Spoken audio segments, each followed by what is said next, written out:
Thank you very much. It's good to be here, although this is the last session. And it's supposed to be unpacking a lot of things that publishers do with their books and what they try to do in the market. And it's an important session, and we have a very varied kind of group here, coming from different areas, different specializations. And I hope we can unpack some of the stuff that goes into making a book and also into making a book sell. To give a little introductory note about everybody, I've got a little bit down here.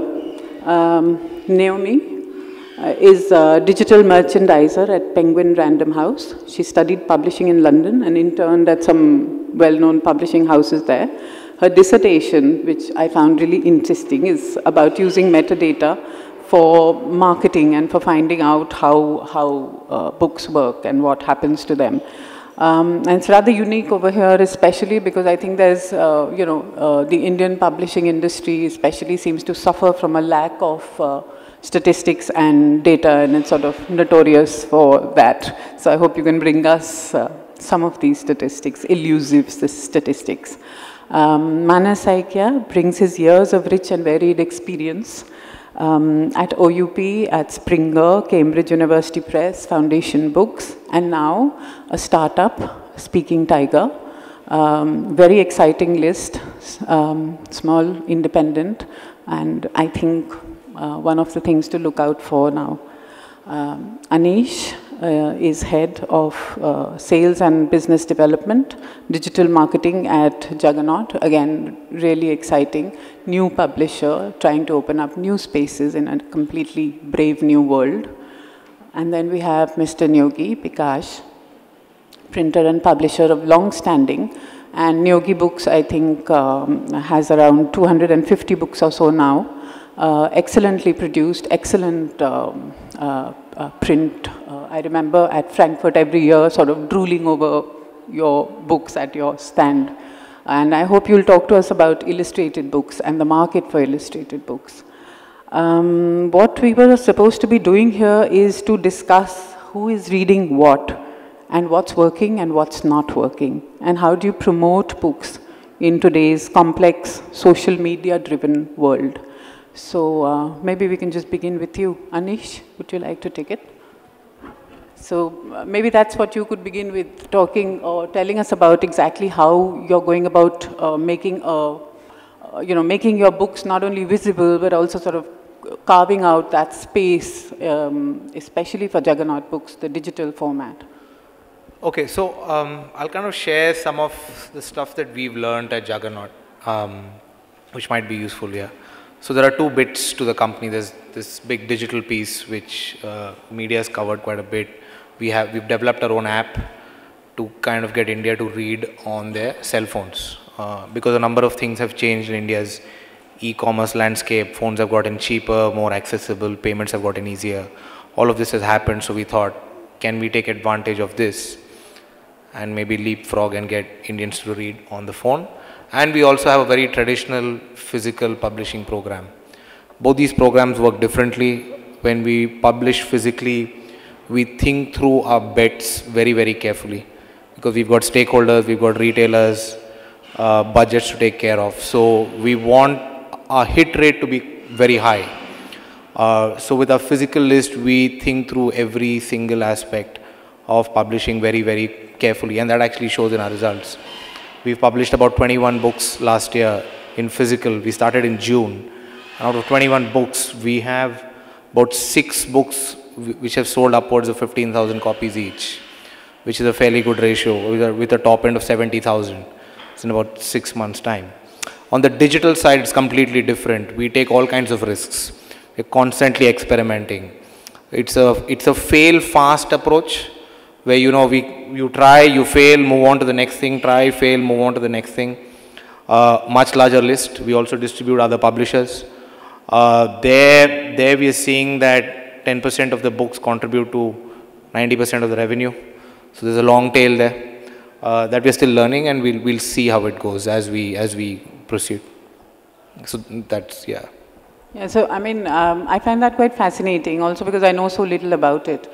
and it is, I think, for most of us, a completely new thing. But what do you think is the reason for the failures? Because I do know about some really, I have. No, so when I say failures, I mean because you're constantly experimenting. I'm not saying that the books themselves are failing, because there's no benchmark. Like, what is a failure in the digital world, right? If I compare digital sales with, let's say, what Kindle is doing, or some other device, they're okay. But when I say failure, let's say we try a marketing input of some sort, and we see no sales uptick or nothing's happened. I'm saying that is a failure. And then you move on to the next thing, which I'm sure you're doing a lot of in your, so yeah. So the way you define failure and success itself changes dramatically in digital. You can't wait for you're kind of making the market, you know. So. No, I agree, but how would the author react to something like that? Oh yeah, so expectation setting is very, very important. So you have to be upfront and say, look, this book is going to be digital only. We've actually done one book which is supposed to be a digital only book, where we actually got retail demand for the book, because people started going to stores asking for the book, and then we published it in physical. So stores also have some level of comfort that there's demand for the book. We're not forcing this book onto the consumer. So that expectation setting, those conversations tend to be a little different with digital, with the author. Yeah. So do you want to add to that? Yeah, I think this is really interesting, because at Penguin, I think we're playing with such a different ball game. So say, for instance, priorities for us when we were building our digital, so I came on board in 2015, we already had a fairly strong standing. So say in terms of just social media as a benchmark for measuring, we were at about 25,000 on Twitter and about 100,000 on Facebook. And since then, we've come up to about 100,000 on Twitter and about 300,000 on Facebook.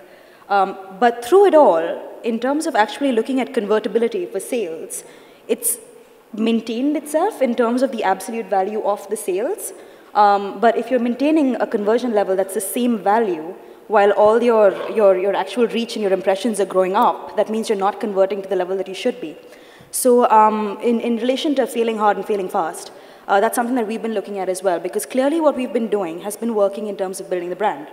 But say, for instance, now we're really, really looking towards seeing, do people actually want to buy books on social media? Do they actually want to look at book titles of upcoming new titles that they have no clue about through social media? There are some that work, there are some that don't at all. And so say if in sort of digital marketing terms, if you've got a group on your Facebook page of 300,000 people, that is digital. It's almost like it's like a hoarding, right? It's a group of people that you can convert to be able to make them see things. But Facebook also has its own algorithms in place. So if something's not performing well, and if it doesn't get taken up by people immediately, it won't reach people at all. So you will not at any given point of time be reaching your entire group at the same time. And the median level for kind of estimating whether or not you're doing well or doing badly is about 10%. Between 1 and 10%, if you've reached, you're doing a fairly decent job of it. But there are some titles for us, we've put in all the effort that we can behind it. Beautiful creatives made, the people have gone over the book several times, we will quote out the most perfect lines. You know, everything has been thought out with, we fall in love with these books, and we've really tried hard to make them work, and they've just tanked. Like, you'll have maybe 1,000 people that will get reached, not even people who will click on it or read on it or things like that. So when you look at that, and you have stakeholders, you have authors saying, I want a Facebook post, I want 6 Facebook posts. I want every single piece of media that comes out to be posted on your pages, because this is why I've joined Penguin Random House. To be able to then go back and say, listen, in as much as we would love for this to be true, it's really not anymore. So it might work out to be able to say, yes, when I go to the page, I see my book on this really prestigious publishing house site. But if nobody else is seeing it, and the site as well then gets a diminished conversion rate, is it really helping, and do we still want to be doing that? So we've taken this as a personal kind of, we really need to be changing how we look at this, and we need to be making that expectation really, really clear that, some of these things we just might not do, because from experience and analytics, we've just known that it does not work. Yeah, like for me, because I've been in publishing for years and years, but now that I'm sitting on the other side of the table and I'm sort of trying to sell or place my books or my authors with, publishers, All the time, the thing that you hear is that it's a really difficult market, XYZ is not selling, this is not selling, people are not reading, nothing is happening in the market, and so on and so forth. So, what is actually, I mean, how do you find out through all this research what is actually selling and what is not? And how do you then actually manage to make the difference? And must you always be trying to cater to this popular readership or audience which is out there, and who will actually do that book which tries to push the borders and tries to talk to people who are not necessarily your usual readership? Would you like to talk about that? Because I think that's what Speaking Tiger, I feel, at least in my head, that that's what it's trying to do.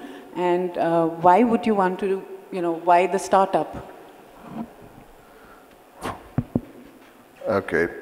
As a startup of, well, we are just about 2 years and 120 books, 130 books. Do you want to hear about the economics of who is reading what? I think both of it, the economics or you of trying just to want, start everybody is talking itself. digital. No, but We also do e-books. but the traditional E-books yeah. we also promote on Amazon, not to the extent. These guys have got deep pockets. And then they have started with a huge capital. We haven't. We are sort of organic growing up with whatever we've got. So every penny has to be stretched. So that is the difference between I'm sorry, nothing against you guys, okay? It is also a question, when you look at the economics of it, that if you are going to start off a list organically from the bottom, it's going to take you a long time to get to break even. So what do? What we have done intentionally is taken on some agencies. PRH has got quite a lot of agencies. One of them they gave up, we took it over, and we are doing quite well with that. And we also have some academic agencies. Those give us some amount of funding and the ability to have created 3 branches, and we've got reps now in Chennai, Hyderabad, Calcutta, Guwahati, so that we are covering the whole of India. So that's the economics part of it. To be able to balance it, you need to do other things as well. The biggest growth area in India at this time is actually school books. Despite the temptation, I didn't go for that, and I will not go for that. We have some amount of supply. We do some amount of library supply. Just like Indian publishers, we do a little bit of everything whenever the opportunity comes. Except I don't publish school books. As far as that is the kind of how you get to an economic balance. I'm publishing only in English at this time, and there's a reason for that. If you want to go into Hindi publishing, it's all very well, people saying you should publish in your mother tongue and all that. How do you distribute? And worst case is, how do you collect after you distribute? All right? Gentlemen here will be depending on 2 major distributors, IBD and Prakash Book Depot. We also depend on them. And their main role is actually collection. Because all the selling you've got to do yourself. All right? All the promotion you've got to do yourself. Even knock on the booksellers and take the orders yourself. Because without that, that is a huge support, actually. Because without collections, your cash flow doesn't work, your economics doesn't work, you're frozen. So that's the basic kind of economics you've got to understand of a startup starting a publishing list in India. As far as who's reading what, fiction is in our own things, because we aren't able to pay huge advances to get the big names, the biggest sellers that we've got are all non-fiction, mostly non-fiction. We have some excellent fiction authors, and they sell nominally, say 3,000, 5,000 copies. We are happy with that. So that's the kind of area. As far as promotion goes, just like we probably use the same kind of things. We are on, Amazon has got a system, any system they come up with, we also put in some money. If we put in 10,000, Penguin puts probably 1 million. All right. So I don't know how much Juggernaut would put in, but Juggernaut is moving into areas which are completely new, digital areas, and I'm looking at what they do with a great deal of admiration. Yes, they have the money to grab some big authors, and I'm happy that they are. And that's the basic thing as far as the economics of it is concerned. But also my question was about, like, I mean, why would you start a publishing house if everybody seems to say nobody's buying books and nobody's reading, and, you know, there's this general air of gloom about how reading is like dying and so on. So why would you start? Well, look at it this way. I retired earlier than I needed to from Cambridge University Press, but it gets into your blood, and it just can't get out of it. Okay? I can't start doing anything else. And frankly speaking, all my life I've been doing books. I haven't had the time to do too many hobbies, and I really don't have any other hobbies than what? Reading. What am I going to do with the rest of my life? I thought I would go and see the world. Then after about 2 or 3, 4 cities, this gets boring. And you come down to it. Publishing is a high profit, high margin business. Except for one thing. The cash flow isn't there. Yeah, you cover the money. If people paid up on time, we would have no problems at all. It would be a highly profitable business. All right? Now that's a bit of truth. People will not always tell you that, but it's right there, I think. I think I'm taking more than my time.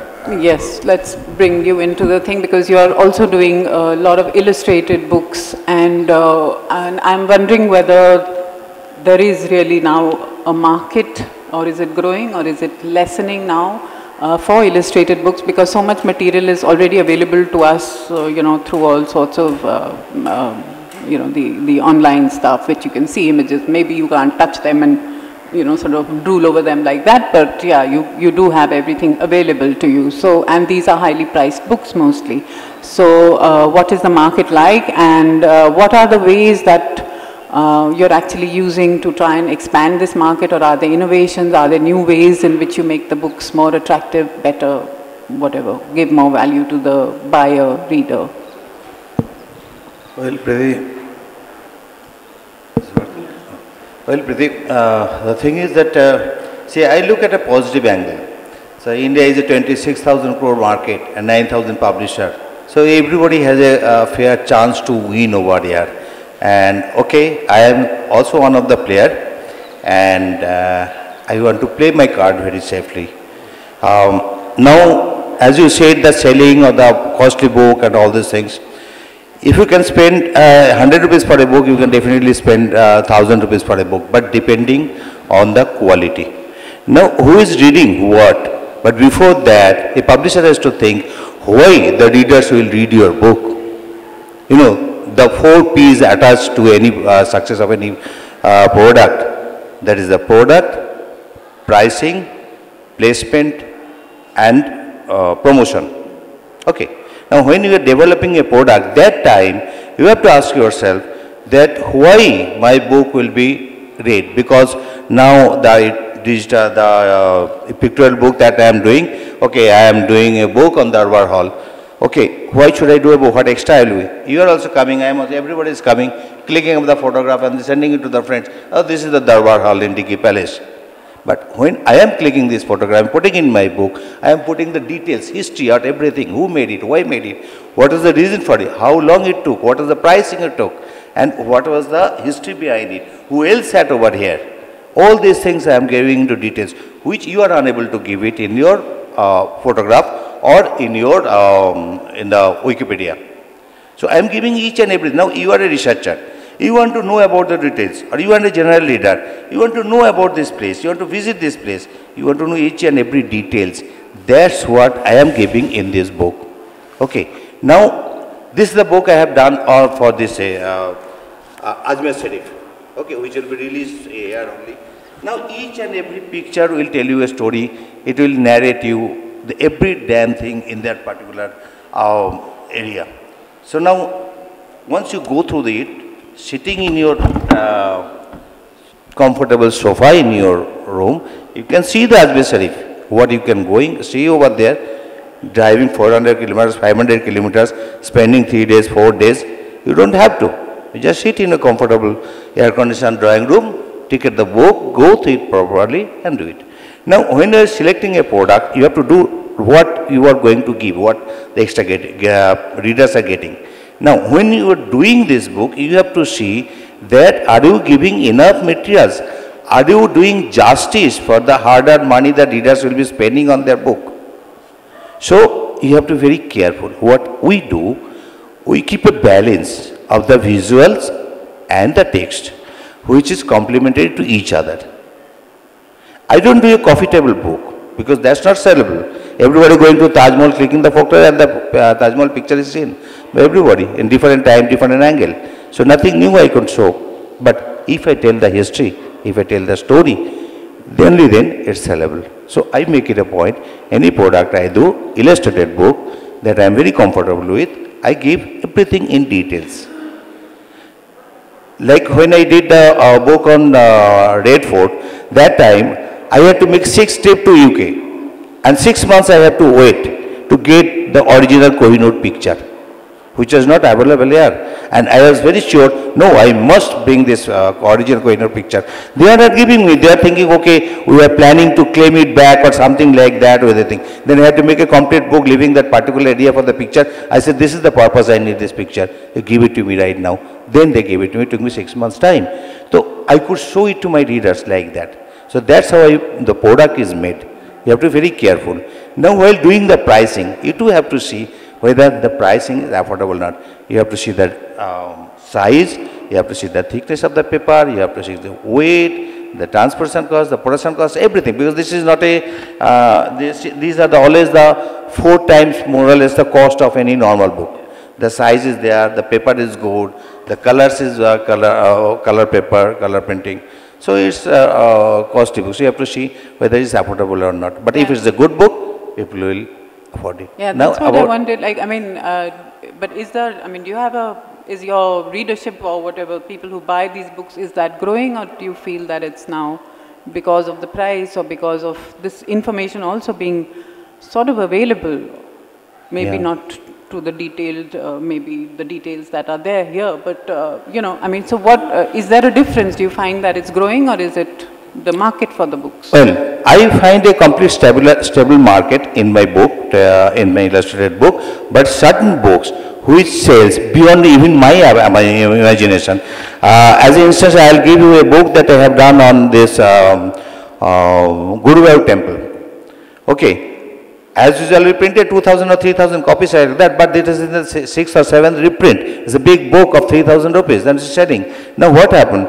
That people are kept in their room while entering over there with a chair over here. I think I have seen it in Sudha's room, Sudha Gopalakrishnan. When I was entering, I saw the book is placed over there.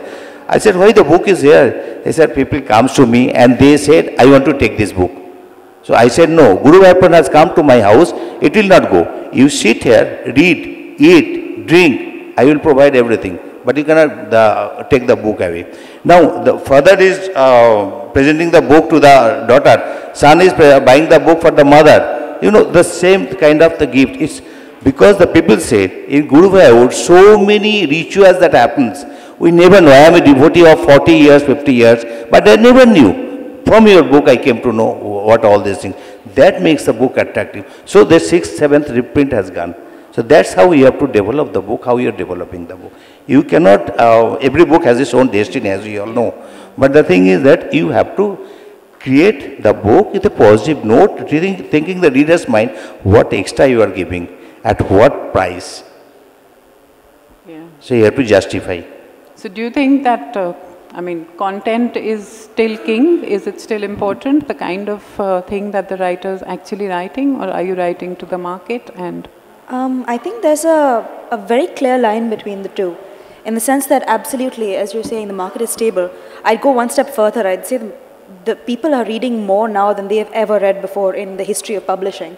You wake up in the morning, you scroll your Facebook feed, you open your latest news bit from The Atlantic, it's a long read from The New Yorker. You spend a cool 5-7 minutes going through something that's a complete opinion piece. You then type out something horrible about Hillary or Trump, someone reads that, you have a conversation about it. These are all people who are consuming text as a matter of course. Being on the, at least digitally at least, the consumption of text has become as easy as eating or breathing. Some people in America would go so far as to say having Wi-Fi is now a civil right. So I would say we are not short of a dearth of readers. Publishing does not have a visibility problem, it has a discoverability problem. So when you say that, is the content still king? Of course. Bad content will not sell. If bad content would sell, if you did X, Y, and Z correctly, then everyone would be a bestseller. It's as simple as that. The heart of a book, the heart and soul of making something powerful that you believe in, is still the bedrock on what we publish. But that's not good enough as well. Like, you can't have an absolutely stunning piece of art sitting in the corner of some godforsaken village in the middle of nowhere and expect the Louvre to come and pay obeisance. Like, it's not going to happen. So for me, I reckon, if you're, two parts. So if you're looking towards mass markets, right? How do you find your mass markets? How do you build those mass markets? How do you reach the people that you're aiming for? How do you make sure that the people that you're looking towards are actually seeing you? How do you identify a demographic? Like you said, your 4 Ps. Over their placement and promotion for me are absolutely key. And then to make sure people can see that, make sure that they know it's there for the buying, and then make it available. So for mass market, it tends to work a little bit easier, even though it's a pretty hard one to be able to get that audience to start off with. But our biggest problem then comes to literary. People are not buying literary as much. I would like to say, however, that the bunch of people who are reading literary is possibly much bigger because everyone who's reading literary is on the internet downloading PDFs. They are reading literary, they just don't want to pay that much money for it because they're all a bunch of impoverished students. So for me, it's one of those things where this is legitimately, I think, a point we've come in publishing where we need to decide, is it more worthwhile to stick to traditional forms of what we do the way we do, to think of the book as the book in its old technology, or consider digital to be something else that we can break into? So I disagree a little bit. I mean, I agree most of what you're saying. So I don't know what's a bad book. Yeah. Okay, I don't know what's a good book. I don't know what's literary. I don't know what's mass market. Okay, I think these things mean different things to different people based on who you are in your sort of reading journey. Like Penguin Random House, you've got a few authors who are selling this 200,000 plus range, and the publisher positions them as commercial mass market writers, but the reader probably thinks they're literary. Okay, because a lot of these people, these are the first people, this is the first time they're actually reading in English, right? So we've created these categorizations. I've also been part of this process. Okay, and I actually think India is largely a price inelastic market. If I price a book at, let's say, $2.99, $3.99, $4.99, $5.99, if you package it right, I actually don't think demand will change much. And we experimented with a couple of books where because we started from scratch. We don't have a backlist, we don't have agencies, we don't have an imports list. So we eat what we hunt on the physical side. On the digital side, of course, a lot of money has come into it, and we play around and all of that, right? So we actually tried this. We tried this with, I won't mention the book, but we sold 17,000 of it at a 599 price point in 3 months, unknown author, and the genre is pure paperback. So what were you doing right there? So we pitched the book. So we did the cover as if it's a hardback. Again, you're trying to influence perception, right? So that same book, sorry? Oh, okay. So the way we pitched that book to reviewers was very different. We didn't. So if it was the paperback, I know what we would have done. We would have called it, this is like a masala book and there are all these revelations in it. But we didn't do that. So when you pitch a book, you have the ability to influence that person's opinion of the book. There is no truth here, right? So, right? And to your other thing, is the market going down, up or whatever? Again, it depends, right? So we've just had a blockbuster World Book Fair. I think all the publishers have made most amount of money and this is demonetization, you know, all of this. So I think if you think through all of this, so except the price bit, that's the only thing where I kind of disagree. But all the others, yeah, if you think through it, minutely there are about 100 questions that you have to answer per book and hopefully get most of them right. You know, who do you pitch it to? How do you pitch it to? What market? What discount you give? What cover? What quote? What blurb? What does the author do? And if you can control most of those variables, I think the probability of succeeding is higher. I'm not saying that means you're going to have a bestseller. At least the probability goes up. Yeah, like I said, I read a bit of stuff about what you were doing. And at some place you also said, like, this is a fun fact, that there's an exact number of words you ought to put into a blurb for books that sell well, really. Not gonna lie, yeah, really. So like you're saying, right, the things that you did towards making the book cover look like a hardback, pitching it like something that was not a paperback, even though it was a paperback. I like to think of that as a lot of signaling, right? So it's a lot of signaling that goes to your audience that says, this is the thing that you are looking at. If it matches the particular parts of your brain that say, okay, this is what I want to get, then you're like, okay, fine, I can do this, I want to do this, I'm buying this message, I will take this book home. So what I did was I was working with Faber with an ebook list. And I'm just going to talk you through the methodologies just to make sure that everyone's on the same page about it. I picked the top 100 of their ebook sellers. And from that, top 20, bottom 20, to see whether and what they had in common. And then there was a particular, like, I was being incredibly anal about this. I feel like it was, I look back at it now and like I was sitting and counting out the syllables in each blurb to see whether there was any kind of possible correlation. And we found at least for the words or the word count in the blurb, even if it's something as unbelievably, you'd almost think it was stupid. Like, you know, it's the size of a blurb, you see it on the screen, you're like, do I want to read more of this or do I just want to keep moving on? That split-second bit of judgment could mean the difference between reading it enough to find out what that story is and then clicking buy, or just, you know, shutting down the tab that you happen to open because you just clicked on an ad by accident. So to your thing of, is it true? Well, out of your 20 books on the top, 14 of them happen to have that exact range of words. And of the bottom 20, 3 of them did. So I'm not saying it's an exact science. I have a very strong feeling that there's no, correlation is not causality. There might be a whole bunch of other stuff going on there which might influence that. And I'm definitely not saying, you pick that exact number of words, you do that, and you're going to have a bestseller on your hands.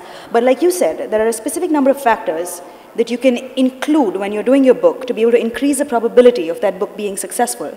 And a lot of publishing tends to work on this very idealistic notion of the hunch. And I feel where analytics comes into it is to break that hunch into tiny pieces and say, what are we really looking at here and what is making people tick? Do you want to comment on that? The hunch and why people buy what they buy? Sorry.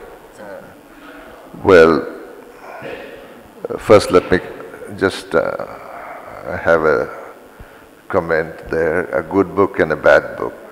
In my traditional methodology, a good book is a book which sells, and a bad book which is lying for years. Yeah, but that's in hindsight, and I agree with you.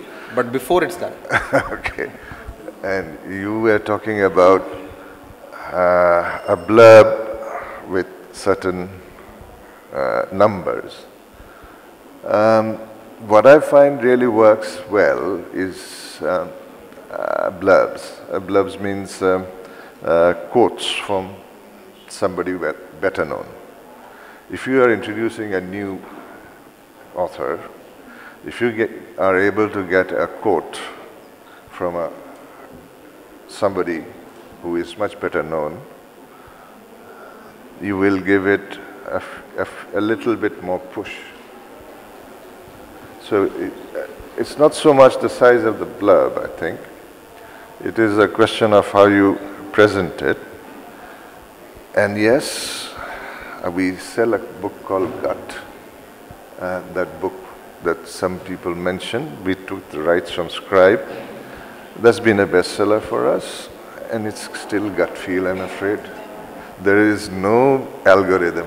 If there was, I'd love to hear it. If there is an algorithm which says, take this content, do this to it, do that to it, out comes a bestseller.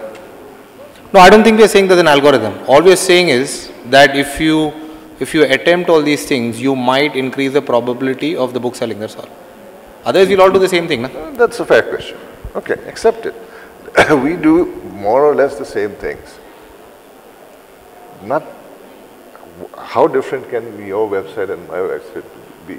We look at your website. Actually, the only way to compare is if we had a screen and we put it up there and we put numbers down, but we can't. Okay, so I'll give you an on-the-ground example of how this kind of thing would work in a not book space. Because I think looking out of the industry is also a really good way of understanding it. Supermarkets spend an enormous amount of money crafting the exact route you will take to be able to go through specific products in a specific order to optimize how many of those products you will buy.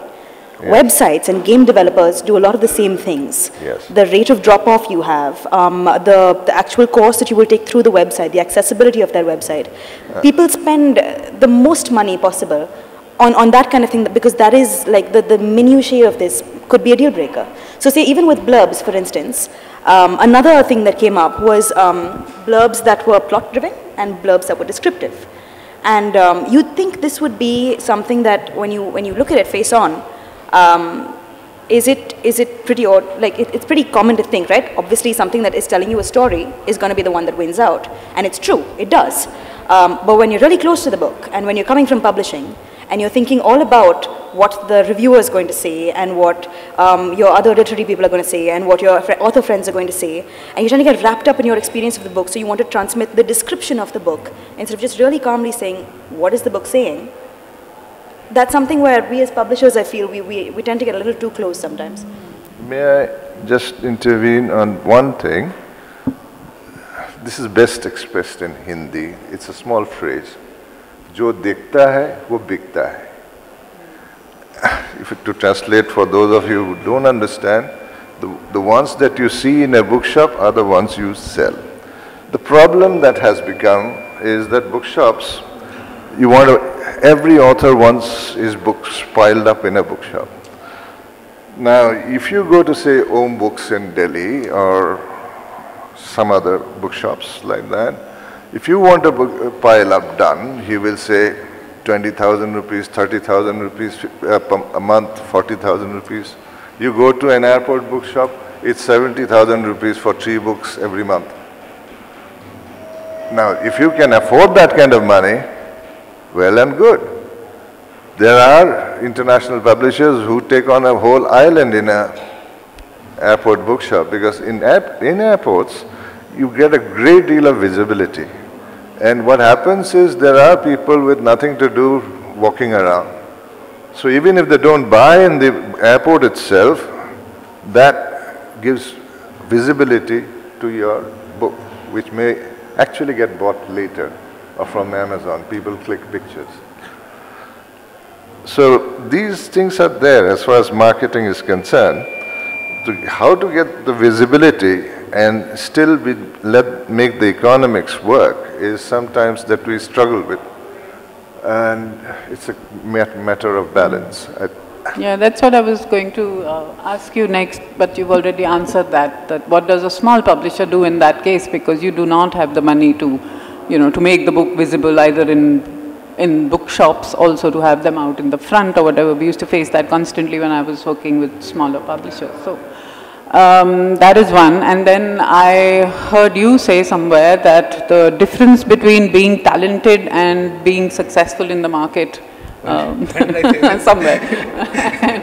and then these are two like different things. So it almost seems to me that how important is talent? What is talent? Talent as a writer. I mean, being a good writer, like it's similar to what you said just now. It's the same thing, right? So what is a good writer? Yeah. What is, okay, I'll give you.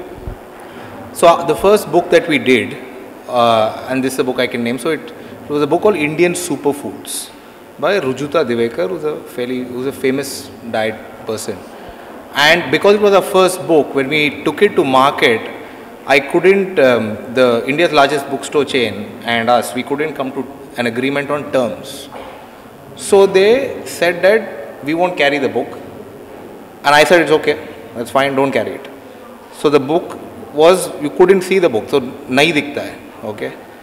And so all we did is we pushed harder on marketing. We actually spent harder, we spent more money on social. We didn't put it in that bookstore chain. And traffic went to Amazon. This is her highest selling book in years. We've sold 48,000 in 6 months. And eventually we came to terms with the bookstore chain and now they're carrying the book. So the book, you actually couldn't see the book, but it was on the AC Nielsen chart, top 10 for the first 5 months, for the first 5 weeks. So again, we can't predict how this market is changing, but clearly things are changing. And messaging is going through channels that even we can't control. We obviously control our own channel, which is our app, and we can do whatever messaging that we can. So we've got that flexibility where we don't have to depend on traditional social media to do it. But other messaging, it just happens. And the length of the book. So traditionally, we say that 50,000 words, paperback, 80,000 words, hardback. This book is 22,000 words. Priced at a regular Indian paperback, 250. Clearly, I mean, there is a huge amount of things that are changing constantly and completely, and also younger readership, I think, is looking into different things, and also that publishers need to have newer ways of tapping into them, and that I think is some of the research that you have been doing or you did earlier is probably helpful in trying to see these trends or ways to be able to capitalize on them. Absolutely. I don't think it's younger readers specifically. But say, for instance, when you say, Jo dikhta hai, wo bikta hai. What is the biggest bookstore we have right now? It's Amazon. It's the most visibility, it's the most traction for a large chunk. There's a lot of sales that go through there. And the one beautiful part about Amazon is, if you take the banners away, the one thing that works best with it is that it's based on an algorithm. It's based on what people buy. If people buy something, you're going to see it. They have, like, this might get a little bit technical, so please tell me if I'm getting a little too technical here. Okay, so like, okay, right. So big codes, right? Big codes are the things that Amazon actually uses to segregate what genre, what book belongs to. Something as simple as, in 2013, the big code changed from version 1 to version 2, and the people who actually input the big codes are editors. They've got a lot more on their plates right now than keeping track of what particular software update is happening where.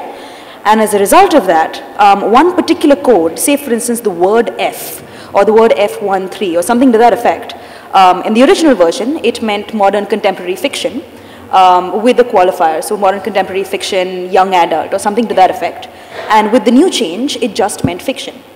So suddenly you had a bunch of books that ought to have been working, which just tanked because they were in a much bigger pool of books and the visibility was completely lost. So to take that one step further, the more you narrow down on what your genre for a book is going to be, so if I have decided that my book is going to be modern contemporary fiction with diversity, young adult, written from Spain, which involves boating, aimed specifically at family issues and has lesbians. You can have all of those qualifiers within this software, within this thing, they constantly update it. And if you have all of those things happening, then for the specific category of these 7 things, it'll rise up to number 1 because there's only 30 books there. If you take away 6 things, it'll maybe rise up to 60 or 50 because still there's a smaller pool. But all of those rising ups in the smaller charts, so say for instance, murder mysteries, if it rises up in thriller murder mystery, you will see it then reflect in your main charts as well, because the weightage of that algorithm then influences how it's going to rise in the main charts. The visibility gets transferred. So when you have this kind of, digital is one of those spaces where you were saying that, you know, deep pockets with Amazon. We have a policy about not doing that kind of thing. We really, really do. I'm honestly not making this up. So this kind of stuff, when it happens, it's happening organically because there has been attention paid to the data that happens organically as well. There's a lot of back-end stuff that's going on. It's a lot of, you know, duck looks really calm on the top, lots of paddling under the surface that's happening that influences things like that. So say, for instance, pricing as well.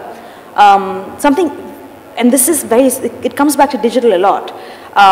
So when you put a book on promotion, you put the first in a series on promotion, and you price it at nothing, okay? So this is, in my dissertation, this was an English book, and it was priced at like 85 cents, which is less than £1. It's nothing, it's a nominal amount. That book sold off the charts because people couldn't be, like they were just like, yeah, you know, whatever, it's right there, it's super cheap. I might not actually read it, but I am going to buy it. And then what ended up happening was the book's pair, which was the new release, the second book, ended up skyrocketing simply because people went and clicked the page that much more. And the more people click the page, the more people actually buy the book. So a book that might have had maybe like 100, 200, 500 sales in the first month, suddenly ended up having an enormous amount of sales as a bump, just because people were coming at it laterally. They weren't coming at it like, I saw this review, my friend told me about it, so I'm buying it. It was something as simple as, I bought this super cheap book on Amazon. Oh, guess what? The author came out with a new one. And now there's another one. But if you want to work that backwards in publishing, for our new titles, does that then mean just to bump it up in the charts? You want to discount the others, you want to promote the others, you want to create that visibility on Amazon, digitally speaking, without money. It's possible. Yeah, but then again, the same thing. I mean, what do you do? I mean, what about this book which was being sold very cheap? I mean, what about the quality of the thing or the writing or that doesn't matter. I mean, it's an algorithm at the end. Well, to be fair, it does matter because the thing is, you say it's an algorithm as though it's a bad thing. When I'll tell you why. So I agree this is happening. But the problem with this is now Amazon is kind of curating our tastes. So then you get from Amazon to Goodreads. And then these same books, because they are popular, they get reviewed in newspapers abroad. And then we end up buying those same books. And then we talk about them on Twitter and Facebook. So eventually our long tail gets longer and longer. And as you say, good books. There are tons of really great books that just don't get discovered. And they have no chance of getting discovered. I guess that's true. I mean, yeah. And if publishers still think that these books will get discovered through a traditional review system, no chance. I do want to pitch in here though and say that this is, I don't think this is one of those things where, you know, you do everything right, like I said, and you get the good thing out of it. Yes, I mean, eventually the publishing firm will make money, but the publishing firm will make money off that top 5-10%. Like, I'm not even saying just that. So like even say for instance, if you want to have an unknown book, and you want to play around with the back end. No, it's not an unknown book. So I'm saying once a book catches fire, now it tends to build momentum so quickly. Okay. So we've had a book out recently. It was #1 in politics in Amazon. Then it fell because some other book came. Then Amazon made it #1 in design. So it's like bestseller in politics, bestseller in design. Then it fell there, bestseller in political processes. So they've created so many subcategories that this book the book didn't fall in the charts. Well, I mean, but it's helping. Obviously it helps us. It helps that book. Well, but you know, because Amazon now has the ability to push it so much that how does another book come and compete against this unless something really special happens with that other book? But this isn't Amazon though. Like Amazon isn't. But Amazon is now 50% of the market. Yeah, no. So it's not Amazon saying I'm going to make this happen. No, they're not. Yeah. No, I'm saying I'm not saying there's one guy in Amazon saying. It's a system. Yeah. I'm not saying one guy saying I'm going to be mean to this guy and good to this guy. It's not that. But the system is now a snowballing sort of system. But that's and it not snowballs. because of Amazon, Sorry. I don't think that's necessarily because of Amazon. Like say for instance a book that's been on the charts for the past 2 years is when words matter. No, I'm not talking about past 2 years. I'm talking about books that catch, like the catching fire now. Yeah, okay. And Amazon, because they create so many subcategories, subcategories. And when readers, now like I said, 50% of the market is in Amazon, including your numbers. So when you see that orange banner there, which says bestseller, right? That again keeps driving new set of demand. So these books that are selling keep selling more and more and more and more, and new books are harder to How is that different from any other bestseller? From Nielsen, say, or from the New York Times bestseller? Because they don't have the ability. Because Nielsen, for example, trade gets Nielsen reports, right? Amazon is constant. It's being updated every hour. Amazon is running sales which end every hour. They are running mini sales within sales. So maybe we should ask Bikash whether you have something to add to this with any of your titles which might be on Amazon and which have this kind of traction or... No, actually, they are very right that book has to be seen, book has to be promoted. But how? When the sales price is reducing so much, now the digital promotion and all these things, this is the need of the day. Without that, you cannot survive. And you may have like a diamond in your pocket, but until you take it out, show it to the world, okay, I have a diamond, how the people will know? So you have to talk about book and or traditional review, how much you can promote. Okay, you have a review, 1 or 2 paper in Delhi, and maybe 10% of the Delhi people, they read it. Okay, others doesn't read, and out of that, maybe a few hundred they buys. That's not the fate of a book. And for you, this kind of book, for the general fiction and all these things, you need to sell in thousands and thousands. Only then price level can come down. Because we're selling over 1,500 books or 200 books, it's not economically viable, and it's not a, you can't say that book has been sold or the authors are being respected or celebrated. So you have to sell the book. Now how you are going to sell the book? So this is the way, the medium that you have to adopt, one has to adopt and find out the way, like spending the money on the hoarding or advertisement, which is not possible for any book, individual book to sustain. But the thing is that when even the small publisher, as you mentioned, they can, small publisher like me and we cannot afford or compete with Penguin with their publicity budget or PR budget, something like that.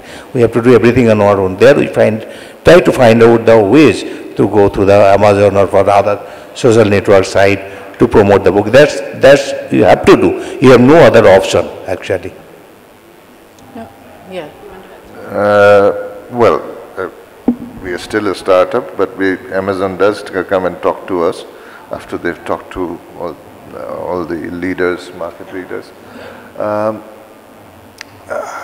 Actually, in our own sales, from what we can gather, as far as our information that is supplied to us by IBD and Prakash, because they're the main suppliers to Amazon, our sales to Amazon is only about 20 to 30%. So we are, I think, quite happy there, because what we want really is those huge bestsellers which will sell 100,000 copies are probably not in our can. I mean, Chetan Bhagat we cannot take away from Rukpa. There are Penguin authors who will remain with Penguin. There are HarperCollins authors. There's no way I'm going to be able to pay an 80 lakh advance for a author. I'm not going to do that. We pay very low advances compared to the big multinationals. What we like to do is to really go into new areas. I mean, let me give you an example of a book, and this is about mental illnesses and happinesses in a family. It's called A Book of Light, and it is actually a series of stories from true stories, which was curated, edited by Jerry Pinto. We thought depressing book, tough to sell, so we only did about 2,000 initially. It took barely a month to sell off, and it's just kept on selling. It's hit a target because very few people have really talked about mental illnesses in the family. It's not it's a sort of been a taboo subject. You don't talk about this aunt who goes off like that or something like that. So that book has done very well for us, which was again surprised me, or surprised us, if you like, all of us. And there's this thing. It's difficult for us, even now. I can't probably tell an academic book will sell this many copies. I can give you an estimate in ELT, in school books, in almost everything else except fiction. Non-fiction I'm pretty good at. Otherwise, that's the story. The Amazon thing, I mean, they analyze and analyze and analyze. They don't really know anything much about books. They know a lot about data. Yeah, thank you. One last thing I want to say is that you look at Nielsen data. Please look at how much data Nielsen is getting. All right? I know. You know? I'm actually negotiating with Nielsen to get us more data. What data will you get Barry Sons? No. No, you won't. Will you get all the chains? How many of the chains are giving data to? No, we'll chat offline. We'll chat about it later. Okay, The thing being that we obviously have not managed to talk about. If you look at the bestseller list that the Hindustan Times produces every week, how much of it has been the same for the last year or so? You look at the percentages, and some of these are books which are out of print or something, whatever, Dale Carnegie, for Christ's sake, all right? So yes, Dale Carnegie is a bestseller with Amazon, and it stays there. One of the reasons is very clear. Online booksellers, what they have always done elsewhere, and this is for all online booksellers, so don't blame them. If you are a retail bookseller, what happens is the online bookseller immediately discounts the bestsellers very heavily. You get very high discounts on the bestsellers. So that's to capture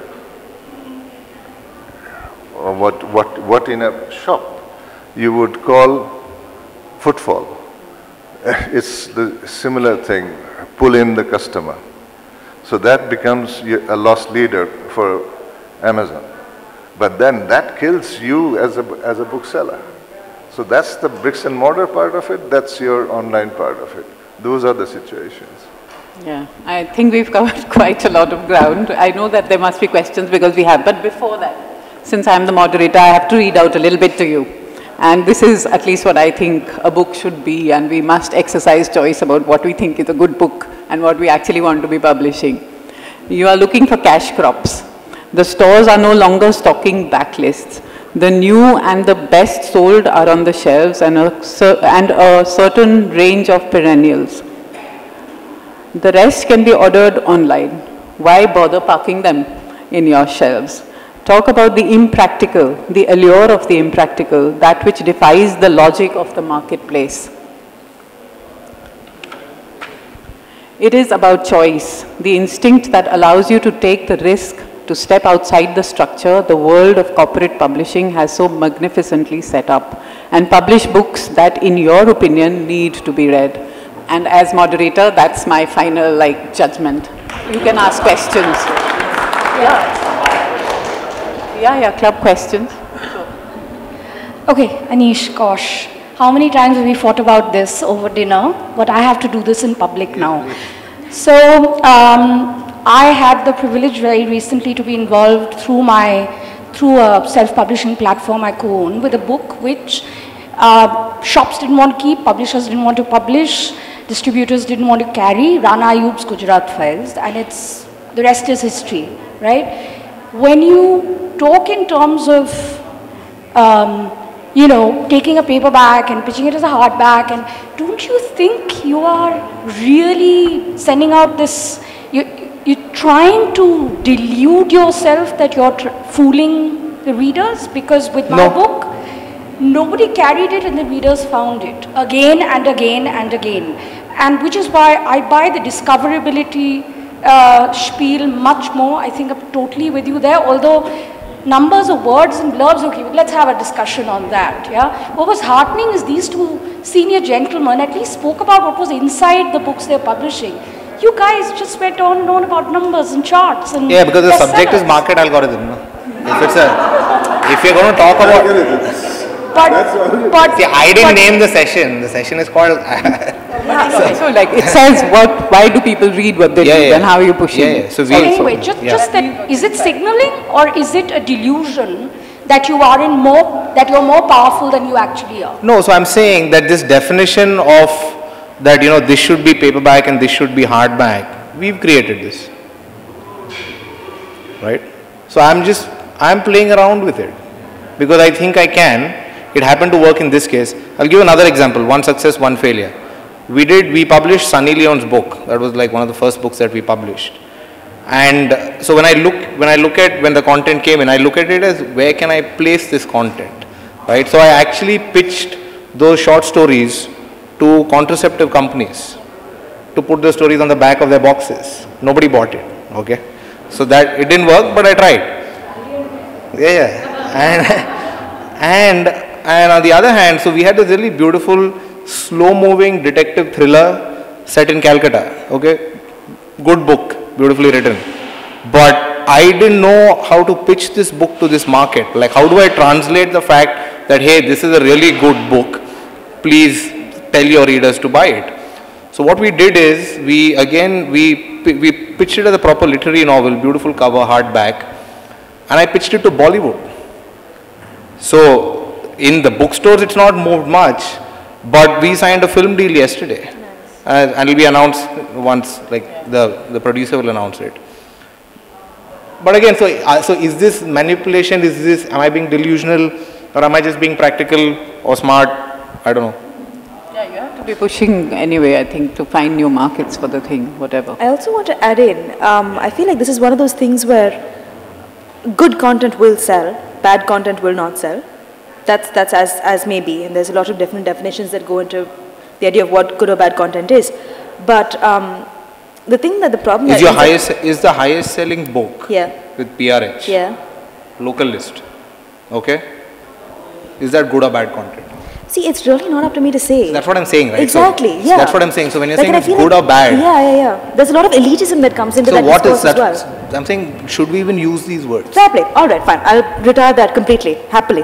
Okay, we're talking about specifically literary books, specifically books that are designed for an audience that is all about the language and is good within a very, very narrow publishing literary idea of what good is. It's very difficult to encapsulate what that book is to an audience of retailers, of buyers, of merchandisers, and publishers don't sell to consumers. Publishers have to sort of get a whole machine going to be able to get that machine up and running. And the reason why literary is so hard to be able to push, I think, in my opinion, is simply because it's just that. If it was easy to say, it wouldn't be a book. You know, I mean, there's a magic to it that's very difficult to encapsulate in marketing. But I feel like there's a lot of headway that's happening over there as well. So for instance, we found that in terms of advertising, Facebook, Twitter tanked in terms of literary. Goodreads gave us far better response that way.